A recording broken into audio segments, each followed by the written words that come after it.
మనకి ఇవి చేసేంత డ్యామేజ్ వేరే ఏ జంతువులు కానీ పక్షులు కానీ చేయలేవు. బేసిక్ గా వీటిని ఫ్లయింగ్ ర్యాట్స్ అంటారు. అంటే మామూలుగా ర్యాట్స్ ఎక్కువ డిసీజ్ ని క్యారీ చేస్తాయి, అయితే వాటికంటే ఎక్కువగా పిజన్స్ క్యారీ చేస్తాయి. అండ్ అడిషనల్లీ పిజన్స్ చాలా ఎక్కువ కౌంట్ లో ఉంటాయి. అండ్ ఇంకా విచిత్రం ఏంటంటే మనం ఎవరో కావాలని ఎదుగుల దగ్గరికి వెళ్ళాం, కానీ అందరూ పిజన్స్ అందరూ హీరోలు అయిపోతారు. పిజన్స్ మధ్యలోకి అందరూ షారుఖ్ ఖాన్ లా పోజులు పెడుతుంటారు. మన బేసిక్ గా పీజియన్స్ డ్రాపింగ్స్ నుంచి పీజియన్స్ వెదర్స్ నుంచి చాలా డెడ్లీ డిసీజెస్ ప్రొడ్యూస్ అవుతాయి. మన స్కిన్ ఇన్ఫెక్షన్స్ కావచ్చు, రెస్పిరేటరీ ఇష్యూస్ కావచ్చు, లంగ్ ఇష్యూస్ కావచ్చు, ఈవెన్ హార్ట్ ఇష్యూస్ కూడా వస్తాయి. ఈ హెల్త్ ఇష్యూస్ తో పాటు ఆ పీజియన్స్ వల్ల మనకు చాలా ప్రాపర్టీ లాస్ కూడా జరిగింది.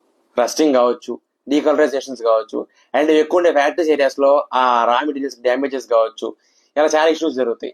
అండ్ మోర్ ఓవర్ బిజినెస్ కి ఎక్కడెక్కడైతే ఈ పీజియన్స్ ఎక్కువ ఉంటాయి ఆ బిజినెస్ కి ఎక్కువ లాస్ జరుగుతుంది. ఆ బిజినెస్ నుంచి ఎక్కువ కస్టమర్స్ అట్రాక్ట్ అవ్వకపోవడం ఈ రీజన్స్ వల్ల. అండ్ ఓవర్ మనకి వీటి వల్ల drainage blocking, damages of roofs, ఇలా చాలా ఇష్యూస్ ఉన్నాయి. రీసెంట్ గా మహారాష్ట్రలో కూడా ఈ ఏజెన్స్ ని బ్యాన్ చేశారు. బేసిక్ గా మనం ముంబైలో గేట్ వే ఆఫ్ ఇండియా దగ్గర చాలా సినిమాలు చూస్తూనే ఉంటాం, పీజన్స్ ఎక్కువ ఉంటాయి. రీసెంట్ గా మహారాష్ట్ర గవర్నమెంట్ కబూతర్ ఖానాస్ కో బంద్ కరో అని స్టేట్మెంట్ పాస్ చేస్తాయి.